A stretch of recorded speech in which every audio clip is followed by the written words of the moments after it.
আসসালামু আলাইকুম। পৃথিবীর সমস্ত বাবাকে আমার একটা প্রশ্নটা হচ্ছে, তোমার ঘরে যদি মেয়ে থাকে, তোমার ঘরে যদি ছেলে থাকে, তোমার মেয়ে তোমার কথা শুনতেছে না, তোমার ছেলে তোমার কথা শুনতেছে না, তাকে একটাই বুদ্ধি, 5 ওয়াক্ত নামাজ পড়ার অনুমতি করো। তাকে একটাই বুদ্ধি, কোরআন শরীফ পড়ার অনুমতি করো। সে যদি মেয়ে হয়ে থাকে, তাকে পর্দা করার অনুমতি করো। সে যদি ছেলে হয়ে থাকে, জামাতের সহিত নামাজ পড়ার অনুমতি করো। দেখবে তোমার ছেলে তোমার মেয়ে অটোমেটিকলি তোমার লাইনে চলে আসছে। এছাড়া কোনো বুদ্ধি নেই।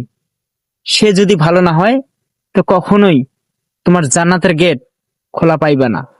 একটা বাবার কারণে একটা মেয়ে ধ্বংস, একটা বাবার কারণে একটা ছেলে ধ্বংস। তাই তুমি কি চাও যে তোমার মেয়ে খারাপ হোক? তুমি কি চাও যে তোমার ছেলে খারাপ হোক? তাই একটাই বুদ্ধি, সেটা হচ্ছে নামাজ। নামাজ ছাড়া পৃথিবীতে কেউ আপন হতে পারে না, কেউ ভালো হতে পারে না।